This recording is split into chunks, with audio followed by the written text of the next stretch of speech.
बाकी जो लोग आएंगे साथ साथ तो वो ज्वाइन करते जाएंगे। सबसे पहले मैं अपनी स्क्रीन शेयर कर देती हूँ। आप लोगों ने मुझे कंफर्म करके बताना है कि क्या मेरी जो है ना वो वॉइस और स्क्रीन दोनों क्लियर है। तो फिर इंशाल्लाह हम लोग जो है वो विदाउट वेस्टिंग फर्दर टाइम हम स्टार्ट करते हैं इंशाल्लाह। ओके। आप लोग मुझे बताइए क्या मेरी स्क्रीन जो है वो क्लियर है आप लोगों को, और वॉइस भी। तो देन हम स्टार्ट करते हैं। ओके। ओके, हम स्टार्ट करते हैं। आज का इंशाल्लाह हमारा जो टॉपिक होने वाला है वो होने वाला है ESBI मॉडल। ठीक है। जिस बिजनेस में हम लोग हैं, हम लोग को जो है फाइनेंशियल नॉलेज, जैसे मैम पहले भी बता चुकी है, फाइनेंशियल नॉलेज होने की बहुत जरूरत है। तो अब एकदम से जब इंसान बिजनेस ज्वाइन करता है, हर चीज को एक तरह से कंज्यूम नहीं कर पाता, step by step Aahista Aahista वो चीजों को जो है वो कंज्यूम कर रहा होता है, सीखने की जो है वो कोशिश कर रहा होता है। ठीक है। अभी बहुत सारे लोगों को जो है वो पता भी होगा अबाउट ESBI मॉडल। मुझे बताएं कितने लोगों को पता है ESBI मॉडल को, और कितने लोगों को जो है वो आज मतलब आज पहली बार उन्होंने सुना है, वो इस बारे में नॉलेज लेंगे। मैं भी जरा देखूं, फिर इंशाल्लाह हम लोग जो है वो आगे कंटिन्यू करते हैं।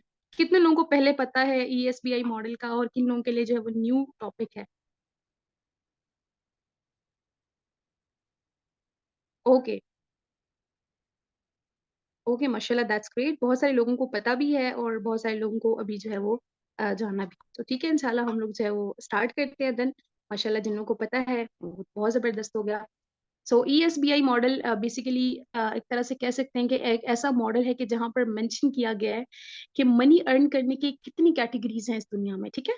जैसे कि मैम ने पहले भी हमारे साथ एक बुक शेयर की थी, rich dad and poor dad, जो कि रॉबर्ट T K ओसाकी की है। उन्होंने ही एक और बुक लिखी थी जिस बुक का नाम है कैश फ्लो क्वाड्रेंट। उसमें उन्होंने बताया था कि दुनिया में सिर्फ चार ही तरीके हैं इनकम प्रोड्यूस करने के, यानी पैसा कमाने के। ठीक है। और इन चार कैटेगरीज में जो है वो लोग आते हैं। आज हम उसी को डिस्कस करेंगे कि वो क्या क्या कैटेगरीज हैं और कौन सी कैटेगरी में हम लोग लाई करते हैं बेसिकली। ठीक है।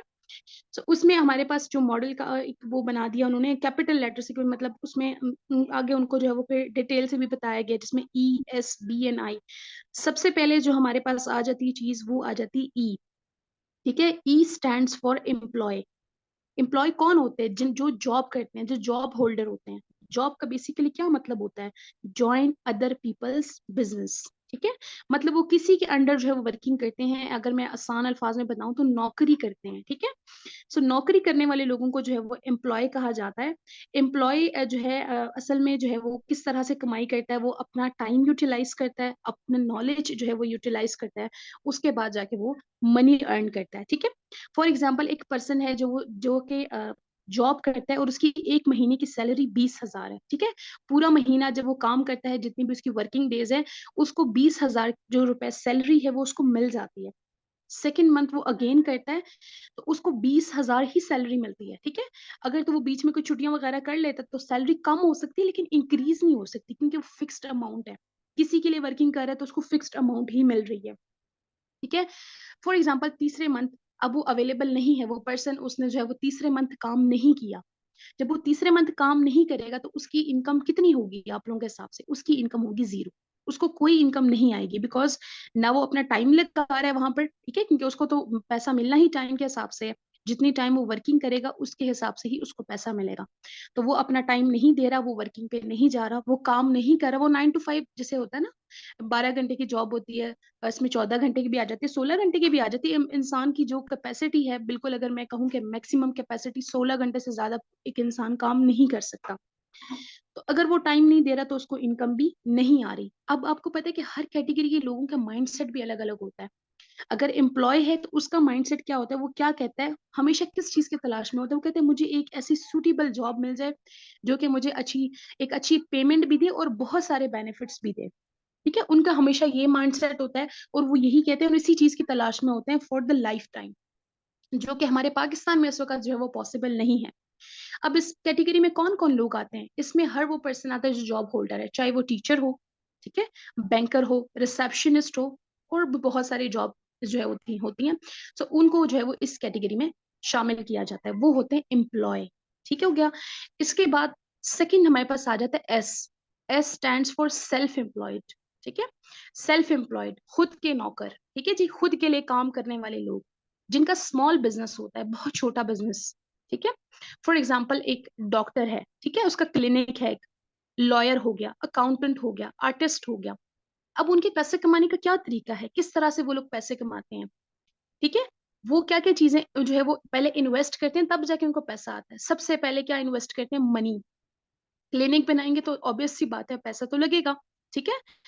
अगर तो कोई आर्टिस्ट है, ज़ाहिर-सी बात है वो अपना जो भी उनके खर्चात होंगे उस हिसाब से वो अपना काम करेगा। उसके बाद स्किल्स, ठीक है? जिस चीज़ में जिस कैटेगरी में उसने काम करना है, जो छोटा-मोटा बिज़नेस उसने रन करना है, उस स्किल में उसकी मास्टरी होनी चाहिए। उसके बाद चीज़ आ जाती है टाइम, ठीक है? टाइम तो वही सेम चीज़ जो एम्प्लॉयी के लिए है, वो सेल्फ एम्प्लॉयड पर्सन के लिए भी है, क्योंकि वो खुद से काम करता है, तो वो जितना टाइम देता है, टाइम के हिसाब से ही वो उसको अर्निंग होती है। प्लस हार्ड वर्क तो ऑलवेज़ हर काम में हार्ड वर्क तो होता ही है, ठीक है? सो यहाँ पर भी अगेन अगर हम थोड़ा-सा इसको जो है ना वो निचोड़ इसका देखें तो टाइम एंड नॉलेज की ही बात आ जाती है, ठीक है? इस हिसाब से वो अपने पैसे कमाता है। फॉर एग्ज़ाम्पल एक डॉक्टर है, उसने क्लिनिक ओपन किया है, किसी दिन अगर वो क्लिनिक में जाता है, ठीक है? क्लिनिक में वर्किंग करता है, क्लिनिक को ओपन करता है, उसको उस हिसाब से अर्निंग भी हो जाती है, ठीक है? फॉर एग्ज़ाम्पल किसी दिन वो नहीं जा सकता, वो बीमार है, अब वो सेल्फ एम्प्लॉयड है, खुद का नौकर है, खुद काम कर रहा है, उसके आगे कोई नहीं है, ठीक है? उसने खुद काम करना है, चाहे उसका जो भी बिज़नेस है, एक सैलून भी होता है ना, सैलून जो रन करती हैं लेडीज़ अक्सर, अगर तो वो काम नहीं करती, ज़ाहिर-सी बात है उनकी इनकम वहीं पे रुक जाती है। जितना टाइम वो देती हैं, उसी हिसाब से उनको इनकम आती है। जब वो टाइम नहीं देते, ना जो है वो डॉक्टर को इनकम आ रही है उसकी क्लिनिक की तरफ से, ना ही वो जो पर्सन है जिनका सैलून है, जो सैलून रन कर रही है, उनको इनकम आ रही है। ठीक है जी? एक शॉपकीपर है, ठीक है? यूटिलिटी स्टोर वाले अगर फॉर एग्ज़ाम्पल आप देखें, अगर उसने शॉप ओपन की हुई है, तो उस दिन उसको इनकम भी हो जाती है और अगर तो उसने शॉप नहीं खोली, तो ज़ाहिर-सी बात है, उस दिन उसको इनकम भी नहीं होती। इसके अलावा जो सेल्फ एम्प्लॉयड लोग होते हैं, वो इन्वेस्टमेंट भी तो करते हैं, पैसा भी इन्वेस्ट करते हैं, ठीक है? अब बार-बार अगर एक चीज़ आपने एक क्लिनिक ओपन की है, ज़ाहिर-सी बात है, जितनी भी उसकी जितनी भी प्रोडक्ट्स उसमें यूज़ हो रही हैं, जो-जो चीज़ें यूज़ हो रही हैं, वो सारी आपने हर मंथ अपनी जो इनकम आपको हो रही है उसका कोई परसेंटेज वहाँ पर भी आपने लगाना है, ठीक है? तो उसमें कंटीन्यूअस इन्वेस्टमेंट होती रहती है। तो वो स्मॉल बिज़नेसेस जो होते हैं उसको उनको कहते हैं सेल्फ एम्प्लॉयड पर्सन, ठीक है? उनका माइंडसेट क्या होता है? अब जैसे हमने एम्प्लॉयी का पर्सन का माइंडसेट पढ़ लिया, इनका माइंडसेट ये होता है कि अगर आपने कुछ करना है ना तो आप खुद कर सकते हो। जो कुछ भी करना है मैंने खुद ही करना है। उनका माइंडसेट बस इतना ही होता है, ठीक है? अब आ जाते हैं हम थर्ड कैटेगरी पे जो कि हैं बिग बिज़नेस ओनर्स, ठीक है? या बिज़नेस ओनर्स। अब उनके पास क्या होता है? उनके पास एक सिस्टम होता है जो उनके लिए काम करता है, ठीक है? अब एक बिज़नेस ओनर जो होता है, अगर एक सर्वे के हिसाब से जिनके पास 500 से ज़्यादा एम्प्लॉयी या 500 से ज़्यादा की टीम होती है, वो बिग बिज़नेस ओनर होता है, ठीक है? वो किस तरह से उनकी इनकम आती है? उनके पास क्या-क्या चीज़ें होनी चाहिए एक बिग बिज़नेस ओनर के पास? सबसे पहले उनके पास पैसा होना चाहिए। सेकंड चीज़ उनके पास प्रोडक्ट होनी चाहिए, ठीक है? जिसको वो मार्केट में लेके आएँ। थर्ड एक अच्छी जगह होनी चाहिए उनके पास और फोर्थ एक अच्छी टीम होनी चाहिए, ठीक है? सो जो बिग बिज़नेस ओनर होता है ना, उसके लिए क्या जो है वो प्लस पॉइंट्स होते हैं कि फॉर एग्ज़ाम्पल अगर कोई भी मैं कहूँ कि मुकेश अंबानी की बात कर लेते हैं, उसकी कंपनी है उसमें 500 जो है लोग काम कर रहे हैं इस वक़्त। अगर किसी दिन मुकेश अंबानी अपने ऑफ़िस नहीं जाते और वो अपने घर पे भी होते हैं, उन लोगों ने ऑलरेडी उनके ऑफिस में 500 लोगों की जो है वो टीम मौजूद है जो कि काम कर रही है। तो मुकेश अंबानी की जो इनकम है वो कभी भी नहीं रुकेगी। वो टाइम लेवरेजिंग कर रहा है, ठीक है? टाइम को मल्टीप्लाई कर रहा है। जब वो अकेले काम करता था, ठीक है? तो उस वक़्त उसको कितने घंटे काम करना पड़ता था। अब 500 लोग जब काम कर रहे हैं तो उनके जो घंटे वो मल्टीप्लाई हो रहे हैं। इसी तरह से उनकी इनकम भी मल्टीप्लाई हो रही है। फॉर एग्ज़ाम्पल एक स्कूल का जो है वो प्रिंसिपल है, ठीक है? अब स्कूल का प्रिंसिपल ज़रूरी नहीं कि वो डेली बेसिस पे स्कूल जाएगा तो उसको इनकम आएगी, नहीं, उसके आगे इतनी बड़ी टीम होती है, ठीक है? प्रिंसिपल हो गया, वाइस प्रिंसिपल हो गया और भी मैनेजमेंट होती है, टीम होती है, टीचर्स होते हैं। अगर प्रिंसिपल स्कूल नहीं जाएगा इसका मतलब नहीं कि बच्चे पढ़ेंगे नहीं उस दिन स्कूल में क्योंकि उसके आगे टीम है। उन्होंने पहले एक अच्छी टीम बिल्ड की। ठीक है? एक अच्छे अच्छे लोगों के साथ जो है वो काम किया उन्होंने, पूरी मैनेजमेंट उन्होंने सेट किया, कि अगर फॉर एग्ज़ाम्पल वो टाइम ना भी दे पाएँ अपने काम को, तो उनकी इनकम रुकेगी नहीं बल्कि उनको इनकम आती जाएगी। ठीक है? अब जो बिज़नेस ओनर होता है उसका क्या माइंडसेट होता है? वो हमेशा किस चीज़ के सर्च में होता है? वो सर्च में होता है कि मेरे पास जो है ना एक मुझे एक अच्छा सिस्टम मिल जाए जहाँ मैं अपना पैसा लगा के काम करूँ और मुझे कुछ अच्छे लोगों की टीम मिल जाए जो कि मेरे साथ मेरी ही तरह काम करें। ठीक है? टाइम लेवरेज को मैं थोड़ा-सा और जो है वो एक्सप्लेन कर देती हूँ आपको छोटी-सी मिसाल के साथ। फॉर एग्ज़ाम्पल एक पर्सन है, वो काम करता है 5 घंटे, ठीक है। अब वो 5 घंटे काम करता है, उसके आगे 2 मेंबर्स हैं, 2 टीम मेंबर्स हैं, वो भी काम कर रहे हैं उसके साथ, ठीक है। अब पहले वो 5 घंटे काम करता था, उसको उसके हिसाब से इनकम आती थी। अब उसके आगे 2 टीम मेंबर्स भी आ गए, जो जो 5-5 घंटे वो भी काम कर रहे हैं। पहले वो सिर्फ 5 घंटे की इनकम लेता था, अब वो कितने घंटे की लेगा? 5 5 5 15 आवर्स की इनकम उनको उसको जाएगी, फॉर एग्जाम्पल, ठीक है। एक मिसाल दे रही हूँ, एक छोटी मिसाल दे रही हूँ कि आप लोग को समझ में आए आसानी से। टाइम लेवरेज का ये मतलब होता है, मतलब टाइम को मल्टीप्लाई करना, टाइम के साथ पैसा भी मल्टीप्लाई होता चला जाता है, ठीक है। सो जो बिजनेस ओनर होता है वो हमेशा एक अच्छे बिजनेस सिस्टम, एक सेटअप की तलाश में होता है, और उन अच्छे लोगों की तलाश में होता है जो उनके साथ मिलके जो है वो ग्रो करें। ठीक हो गया, बिजनेस ओनर तक क्लियर हो गया। अब जो लास्ट कैटेगरी है, last but not the least, investor, ठीक है। इन्वेस्टर की कैटेगरीज में कौन लोग आते हैं? ठीक है, इन्वेस्टर की कैटेगरीज में वो लोग आते हैं जो कि पैसे से पैसा कमाते हैं, यानी पहले पैसा लगाते हैं, उसी को फिर वो उसको इन रिटर्न जो है वो प्रॉफिट में होके आता है। ठीक हो गया। अब उसमें जो इन्वेस्टर्स होते हैं, उनकी मतलब ये होता है कि ज़ाहिर सी बात है, अगर आपने इन्वेस्टर बनना है तो सबसे पहले आपके पास एक ह्यूज अमाउंट की ज़रूरत होती है, ठीक है। आपके पास एक ह्यूज अमाउंट होना चाहिए जिसको आप इन्वेस्ट करो एंड देन वो आपको इन रिटर्न आए। फॉर एग्जाम्पल मैंने एक जो है वो मैंने घर बाय किया, ठीक है, एक मैंने घर खरीदा, मैंने उसमें पैसे इन्वेस्ट किए। अब उसी घर को मैंने किराए पे लगा दिया, तो अब क्या मुझे इन रिटर्न उसका जो है वो पैसा आ रहा है?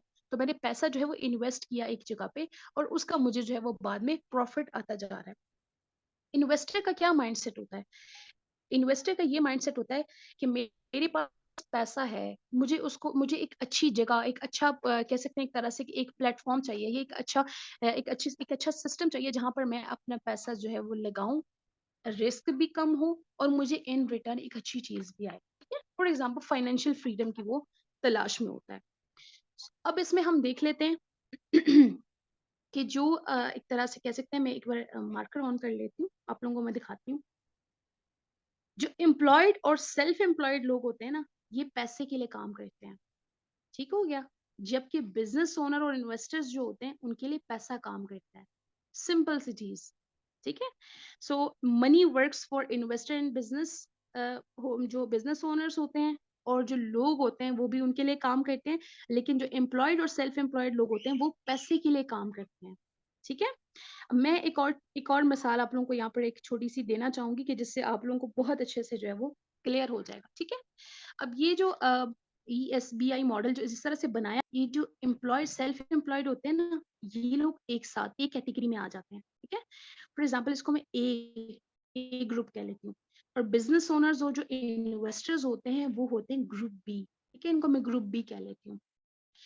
अब मैं ग्रुप ए को जो है वो एक पॉन्ड कह लेती हूँ, तालाब कह लेती हूँ, ठीक है? और जो बिज़नेस ओनर्स हैं और इन्वेस्टर की कैटेगरी, ये तालाब है, ये भी एक तालाब है, ये सेकंड तालाब है, ठीक है?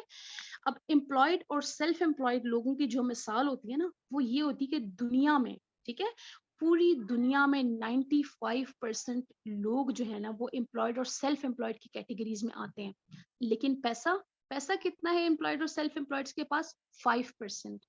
जबकि अगर हम बी में देखें, बिजनेस ओनर्स और इन्वेस्टर्स के पास कितनी कैटेगरी है इनकी पूरी दुनिया में? सिर्फ 5%, और पैसा इनके पास कितना है? 95%।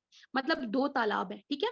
अब ये जो तालाब है, ए तालाब है, इसके अंदर जो है वो 95 जो है सॉरी 5 जो है वो मछलियां मौजूद हैं, और फिशिंग करने के लिए कितने लोग आए हैं? 95 लोग आए हुए हैं, ठीक हो गया।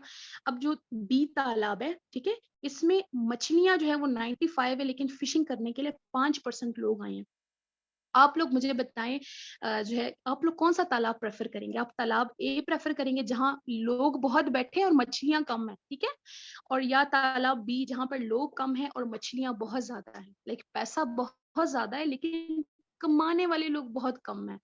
और अगर एम्प्लॉयड और सेल्फ एम्प्लॉयड की बात की जाए तो पैसा बहुत कम है, कमाने वाले यहाँ पर बहुत सारे बैठे हुए हैं।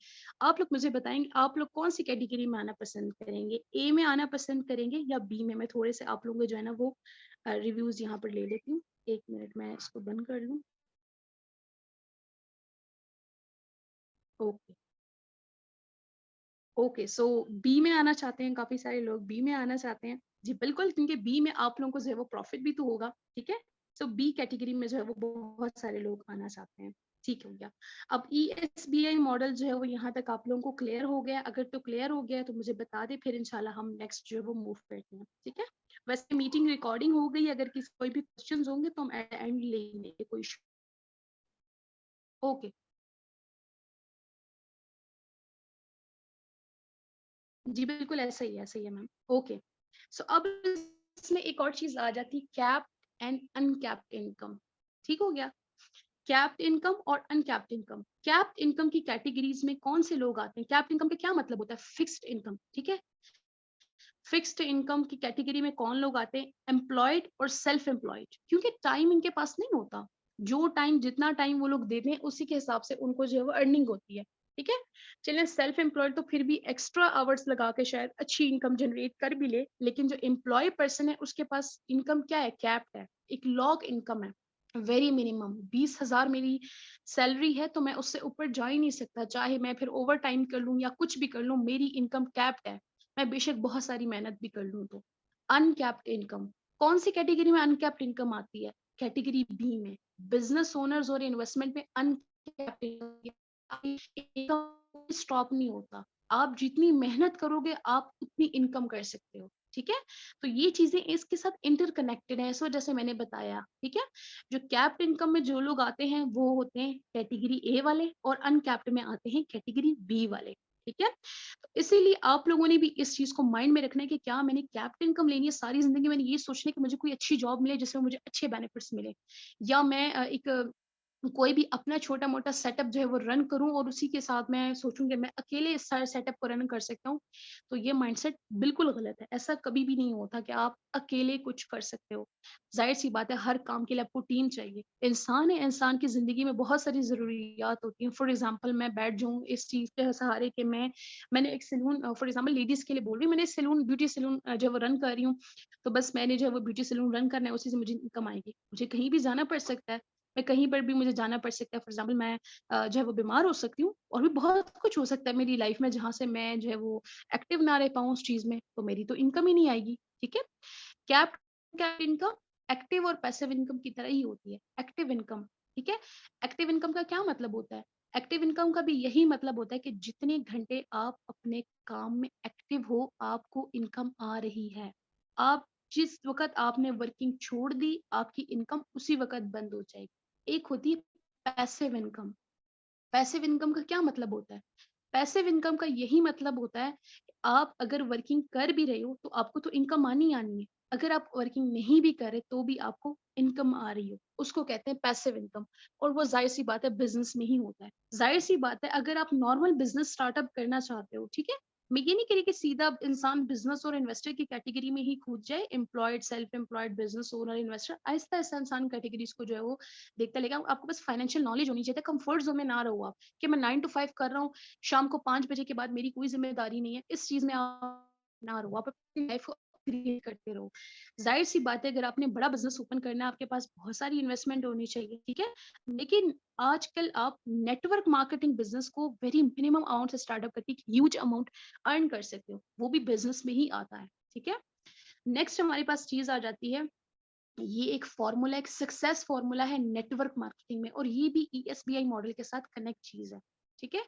क्या होता है 1357 फॉर्मूला? क्या चीज है 1357 फॉर्मूला? द फ्रीडम फॉर्मूला, ठीक है? किसी को आइडिया है 1357 फॉर्मूला का? तो मैं थोड़ा सा आप लोगों से भी पूछ लेती हूँ, और फिर इंशाल्लाह मैं खुद भी आप लोगों को एक्सप्लेन करूंगी। किसी को आइडिया है 1357 फॉर्मूला का? सीनियर्स को तो कोर्स होगा। ओके, ओके, नो प्रॉब्लम, इंशाल्लाह मैं जो है वो एक्सप्लेन कर दूंगी इसको भी, कोई मसले वाली बात नहीं है।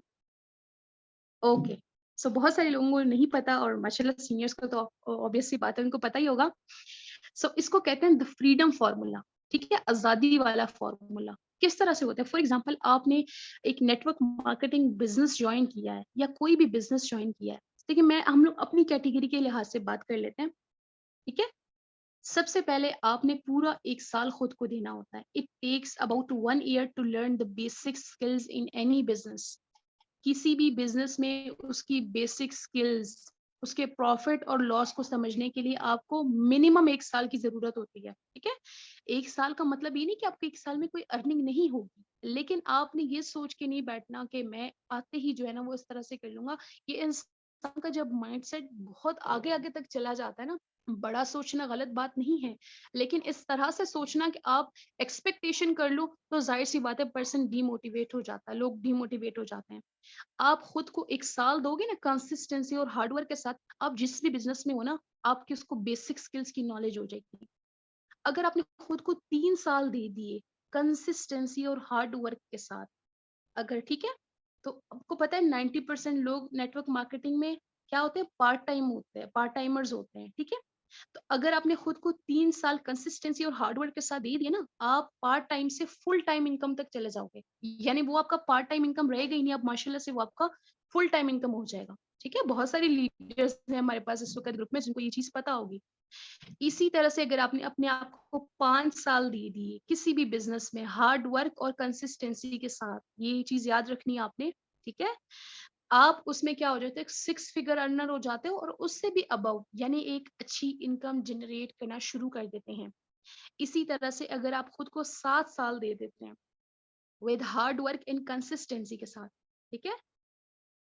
तो आप क्या हो जाते हैं, उस चीज़ में एक्सपर्ट हो जाते हैं, प्रोफेशनल हो जाते हैं और टॉप अर्नर बन जाते हैं। मतलब एक ड्रीम लाइफ जी रहे होते हैं। यानी आपने खुद को वक़्त देना है, लर्निंग के साथ-साथ। इसका हरगिज़ ये मतलब नहीं कि इंसान को 7 साल ही लगते हैं एक बहुत ज़्यादा सक्सेसफुल इंसान बनने में। लोग बहुत कम टाइम में भी बड़ी-बड़ी सक्सेस एंड बड़ी-बड़ी अचीवमेंट्स ले लेते हैं, जो कि हमारे ऑलरेडी आपको पता है टीम में मौजूद है। सर शहज़ाद एक बहुत बड़ी मिसाल है उसकी, बहुत कम टाइम में बहुत अच्छी अर्निंग जनरेट की। या अगर सिंपली हमारे ही अगर ग्रुप में देख लिया जाए, ठीक है? जितने भी लीडर्स हैं, मैम अफ़रा से स्टार्ट कर लेते हैं। सर इरफ़ान हो गए, सर आतिफ़ हो गए, एंड शाहद सर, ठीक है? इस तरह से अक़सा मैम, बहुत सारे लोग हैं, ठीक है? मैम ज़रीन जो मेरी अपलाइन है। तो इस तरह से बहुत सारे लोगों ने कम अरसे में भी अच्छी अर्निंग जनरेट करना शुरू किया, यानी एक सक्सेस के पॉइंट तक वो कह सकते हैं एक तरह से जाना शुरू हो गए हैं। इसका ये हरगिज़ मतलब ये नहीं है कि आप लोगों ने इतना-इतना ही टाइम देना है। लेकिन इसका ये ज़रूर मतलब है कि आपने खुद को टाइम देना है, ठीक है? कंसिस्टेंसी और हार्ड वर्क के साथ। अब बहुत सारे लोग इसको ये समझ जाएँगे कि हम नेटवर्क मार्केटिंग बिज़नेस को जॉइन कर देंगे तो 1 साल हम बैठे रहेंगे, तो 1 साल के बाद ये हो जाएगा, 3 साल के बाद ये हो जाएगा, 5 साल के बाद, 7 साल के बाद, नहीं। हार्ड वर्क और कंसिस्टेंसी इसकी ये कह सकते हैं एक तरह से शर्त है उसकी, ठीक है? कि आप काम भी कर रहे हो और मुस्तकिल मिज़ाजी के साथ भी कर रहे हो। तो ये 1357 फ़ॉर्मूला इंशाल्लाह आपको इसी तरह से जिस तरह से वो प्रॉमिस कर रहे हैं, इसी तरह से आपको जो है वो बताता जाएगा, जिस तरह बनाता जाएगा आपको, ठीक है? इस तरह से आपने आहिस्ता-आहिस्ता जो है वो यहाँ पर जिस तरह आप वर्किंग करते जाओगे और आहिस्ता-आहिस्ता आप स्टेप बाय स्टेप आप उस लेवल तक पहुँच जाओगे जहाँ आपकी ड्रीम लाइफ़ होगी। ठीक हो गया? अब ये यहाँ तक आप मुझे बताएँ, आप सबको क्लियर हो गया है? अगर आपके कोई क्वेश्चंस वगैरह हैं, तो फिर वो भी हम इंशाल्लाह एट द एंड लेंगे, ठीक है? मैंने टॉपिक को बहुत शॉर्ट, प्रिसाइज़ली और बहुत ईज़ी वर्ड्स में जो है वो समझाने की कोशिश की है ताकि आप लोगों को जो है वो अच्छे से क्लियर हो जाए, ठीक है? तो ये इन चीज़ों की नॉलेज होना बहुत ज़रूरी है क्योंकि जिस फील्ड में हम हैं, हम इन्हीं चीज़ों के साथ जो है वो कनेक्टेड है, तो इस चीज़ की नॉलेज होना बहुत ज़रूरी है। ठीक हो गया? ओके, एट द लास्ट मैं एक कोट जो है वो स्टेट करना चाहूँगी जो कि रॉबर्ट टी कियोसाकी का ही है कि richest people in world look for वो look for and build network, everyone else look for work. ठीक है? जो जिनका माइंडसेट बड़ा होता है ना, बड़ा पैसा कमाना चाहते हैं, वो हमेशा देखते हैं कि मैं एक अच्छा नेटवर्क अपने आगे बिल्ड कर लूँ। और जो बाकी के लोग होते हैं वो सोचते हैं कि यार कोई काम मिल जाए करने के लिए, ठीक है? आपने ये आप पे डिपेंड कर रहा होता है कि आपने किस कैटेगरी में आना है। आपने साइज़ में कि यही सोचना है कि मैं जो है वो कह सकते हैं एक तरह से कि कोई अच्छा काम मिल जाए, या आपने ये सोचना है कि मुझे अपनी तरह लोग प्रोड्यूस करने हैं, अपनी टीम में इस तरह से लोग लेके आने हैं, इस तरह से ट्रेन करने के वो मेरे साथ मेरी ही तरह एक अच्छी अर्निंग, एक अच्छी वर्किंग कर सके। ठीक हो गया? तो ये हो गई ईएसबीआई मॉडल, मतलब इस वो वर्किंग करता है। कैप्ड और अनकैप्ड इनकम, एक्टिव और पैसिव इनकम और 1, 3, 5 फॉर्मूला, ठीक है? बाकी आपके कोई आप पूछ सकते हैं इंशाल्लाह कर दूँगी। ऑब्वियस सी बात है अनीसा मैम, हो सकता है, क्यों नहीं हो सकता? 7 ईयर से भी कम हो सकता है। मैंने आपको यही बताया ना कि इसका ये हरगिज़ मतलब नहीं है, आपने ज़ाहिर-सी बात है 7 साल ही लगाने हैं तो ही आपने जो है वो इस मकाम तक पहुँचना है। अल्हम्दुलिल्लाह हमारी टीम में कितनी सारी एग्ज़ाम्पल्स हैं, ठीक है? आप देख सकते हैं जिन्होंने बहुत कम अरसे में बड़ी-बड़ी अचीवमेंट्स की हैं, ठीक है? अब उनको अच्छी बेसिक नॉलेज भी हो गई है, ठीक है? और उनको ये पता चल गया अच्छी कैसे बिल्ड करनी है, टीम को कैसे गाइड करना है, हमने किस तरह से वर्किंग करनी है, ठीक है? और एक और चीज़ माइंड में क्लियर होनी चाहिए कि आप लोगों को जो है वो बहुत सारे लोग ये कहते होंगे ना कि आप लोगों का क्या बिज़नेस है, कि मतलब टीम बिल्ड करना एक बिज़नेस हो गया या इस तरह का कोई बिज़नेस हो गया। मैं आपको एक सर्वे का बता देती हूँ, ठीक है? या इस चीज़ को मैं थोड़ा-सा एक तरह से कह सकते हैं कि आजकल बहुत सारे लोग जो है ना सोशल मीडिया पे आ रहे हैं, कंटेंट क्रिएट करते होते हैं। ब्लॉगर्स हो गए, व्लॉगर्स हो गए, यूट्यूबर्स हो गए, ठीक है? तो लोग क्यों ये डिजिटल चीज़ों की तरफ क्यों मूव करें कि आज से अगर आने वाले 2 साल बाद, 4 साल बाद लोगों को अपनी मर्ज़ी से नहीं तो मजबूरी से डिजिटल होना पड़ेगा, डिजिटल लेवल पे वर्किंग करने पे आना पड़ेगा, ठीक है? ये जो यूटिलिटी स्टोर्स आज आपको नज़र आ रही हैं 2-4 साल बाद, ये लोग भी इसी तरह से अभी भी वर्किंग करते हैं। हम ऑनलाइन बहुत सारी चीज़ें, बहुत सारे प्रोडक्ट्स जो है वो ऑर्डर कर सकते हैं, हम ग्रोसरी भी ऑर्डर कर सकते हैं। तो क्यों हुए वो लोग, क्यों उन लोगों ने इस तरह से अपना सिस्टम बनाया? क्योंकि उनको पता है कि आने वाले दौर में हमने क्या काम करना है, ठीक है? ज़ाहिर-सी बात है, हमारे जो पेरेंट्स होते हैं, अक्सर हमें इस चीज़ पे डाँटते रहते हैं कि आप लोग हमेशा फ़ोन में लगे होते हो, और जब इंटरनेट नहीं था तो हम लोग इस तरह से बैठा करते थे, बातें किया करते थे। अब आप लोगों के पास नॉलेज तो बहुत है लेकिन टाइम नहीं है। लेकिन कहीं न कहीं उसका कोई ना कोई फ़ायदा भी तो है ना? वो लोग उस चीज़ को अंडरस्टैंड क्यों नहीं कर पाते? हमारे पेरेंट्स अक्सर क्यों नहीं उस चीज़ को, जब तक वो लोग खुद ना उस चीज़ को देखें, अंडरस्टैंड नहीं कर पाते, क्योंकि वो उस टाइम से नहीं गुज़रे अभी, ठीक है? वो टाइम, उनके पास जो टाइम था उसमें उस टाइम में ये सब चीज़ें नहीं थी। तो जो लोग आपको कह रहे हैं ना, वो क्यों कह रहे हैं? क्योंकि एग्ज़ैक्टली वो उस चीज़ से अभी नहीं गुज़रे। वो इसलिए उस चीज़ को लेके नेगेटिव है या उस चीज़ को लेके इस तरह का पॉइंट ऑफ व्यू आपके सामने रखते हैं। लेकिन आप तो इस फ़ील्ड में हो ना, आपका क्लियर होना बहुत ज़रूरी है। जैसे मैम बुशरा ने बताया भी था कि आपको अपने प्लेटफ़ॉर्म, अपनी कैटेगरी के बारे में क्रिस्टल क्लियर होना बहुत ज़रूरी है। आपको ये जो अजीब-ओ-गरीब ऑब्जेक्शंस होते हैं ना, ये कब तक आते हैं? ये मेरी एक पर्सनल एक्सपीरियंस है, जब तक आपके माइंड में खुद थोड़ी बहुत डाउट्स होते हैं। जब तक मेरे माइंड में खुद थोड़े बहुत डाउट्स थे ना, मुझे बहुत सारे इस तरह के ऑब्जेक्शंस आया करते थे। लेकिन अल्हम्दुलिल्लाह जितना मैं खुद को क्लैरिफ़ाई कर रही हूँ ना, उसके साथ-साथ क्या हो जाता है कि मुझे खुद भी क्लियर हो रहा है और मुझे भी पता चल रहा है, और अगला आने वाला जो पर्सन है ना, उसको भी पता है कि अगर इस पर्सन से हम इस तरह का ऑब्जेक्शन करेंगे, तो ये बहुत अच्छे से हमें जवाब दे देगा। इस तरह से आप लोगों का अपने प्लेटफ़ॉर्म के बारे से क्लियर होना बहुत ज़रूरी है। ये नहीं कि एक ऑब्जेक्शन आ गया और आप डगमगा जाएँ। काफ़ी मेंबर्स हैं, मेरी अपनी टीम मेंबर्स, बहुत सारी टीम मेंबर्स या बहुत सारे जितनी भी हमारी टीमीज़ हैं, सबके साथ ये प्रॉब्लम होती होगी ना, कोई एक ऑब्जेक्शन कर लेता है, हम डगमगा जाते हैं, क्योंकि हमारा बिलीफ सिस्टम अभी स्ट्रॉन्ग ही नहीं हुआ। तो पहली जो चीज़ होती है ना, पर्सनली अपने ऊपर काम करना बहुत ज़रूरी होता है किसी भी फ़ील्ड में। फिर इंशाल्लाह आप अपने काम में बहुत अच्छे, बहुत एक्सपर्ट भी बन सकते हैं। नो प्रॉब्लम, सेशन जो है ना वो आपको मिल जाएगा, रिकॉर्डिंग हो रही है, ठीक है? एंड आई होप सो कि इंशाल्लाह टिल द एंड हो जाए।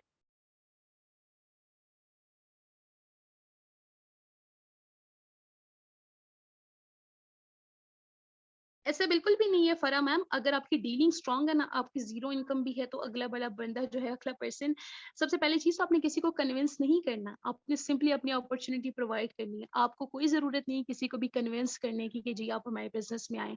आपका बिज़नेस माशाल्लाह खुद एक इतना खूबसूरत बिज़नेस है कि अगला पर्सन जब आपकी आपके जो ट्रेनिंग सेशंस हैं वो लेते हैं, जब आपके प्लेटफ़ॉर्म के बारे में जानते हैं, तो वो खुद ब खुद आपके पास आते हैं, ठीक है? आपको किसी को कन्विंस करने की ज़रूरत नहीं है। आपकी डीलिंग स्ट्रॉन्ग होनी चाहिए। ज़ीरो इनकम के साथ भी लोग जॉइन हो जाते हैं, ठीक है? आपकी डीलिंग स्ट्रॉन्ग होनी चाहिए, आप अपनी डीलिंग को इंशाल्लाह स्ट्रॉन्ग करिएगा। जी, समन मैम, बायनांस पे बेसिकली जो है वो डिजिटल करेंसीज़ का सारी वर्किंग होती है ना, तो हमारे पास भी हमारा जो प्रोडक्ट है वो डिजिटल करेंसी है, तो फोर्सेज का इसलिए उसके साथ जो है वो कनेक्शन है कि वहाँ पर हम अपनी डॉलर की सेलिंग एंड परचेज़िंग करते होते हैं। एंड और भी बहुत सारी वर्किंग होती है बायनांस पे। मुझे इतनी नॉलेज नहीं है बायनांस के बारे में, लेकिन जो हमारे प्लेटफ़ॉर्म से उसकी क्या कनेक्शन है वो बेसिकली ये है। ओके, तो सबको क्लियर है, तो फिर इंशाल्लाह मज़ीद आप लोगों का टाइम वेस्ट नहीं करते, ठीक है? आप लोग भी इंशाल्लाह मुझे नोट्स बना के ज़रूर शेयर करिएगा। अगर कोई क्वेश्चन हो तो वो भी आप लोग पूछ सकते हैं, और फिर इंशाल्लाह हम लोग जो है वो मीटिंग को एंड कर देते हैं, ठीक है? You are welcome everyone, thank you so much आप सबके प्यारे-प्यारे रिव्यूज़ के लिए। आप लोग जो सुनते हैं उस पे अमल करेंगे इंशाल्लाह, उसको इम्प्लीमेंट करेंगे, ठीक है? तो इंशाल्लाह बहुत अच्छे रिजल्ट्स आएँगे। मतलब क्यों ज़रूरी होता है फाइनेंशियल नॉलेज होना? क्योंकि आने वाला पर्सन हमसे कोई भी क्वेश्चन पूछ सकता है, तो हमें हर चीज़ के लिए रेडी होना है, ठीक है? फॉर एग्जाम्पल कोई पर्सन आता है, उसके पास फाइनेंशियल नॉलेज नहीं है, वो यही कहेगा कि मुझे क्या ज़रूरत है बिज़नेस करने की, मुझे तो नौकरी मिल रही है। आप उसको ईएसपीआई मॉडल एक्सप्लेन कर सकते हैं। आप उनको बता सकते हैं ये चीज़ बहुत शॉर्ट वे में कि देखिए आजकल जो दुनिया की जो कैटेगरीज़ है जहाँ हम लाइक कर रहे हैं उसमें क्या है, और जहाँ पे बिज़नेस ओनर्स और इन्वेस्टर लाइक कर रहे हैं या सेल्फ एम्प्लॉयड लोग लाइक कर रहे हैं, एम्प्लॉयड लोग, उनका क्या कंडीशंस हैं, ठीक है? वो आप इंशाल्लाह उनको बता सकते हैं। बाकी thank you so much everyone, आप सबके टाइम के लिए, और इंशाल्लाह फिर मुलाकात होगी आफ्टर ईद इंशाल्लाह विद न्यू टॉपिक। अपना बहुत सारा ख्याल रखिएगा। Thank you so much and अल्लाह हाफ़िज़।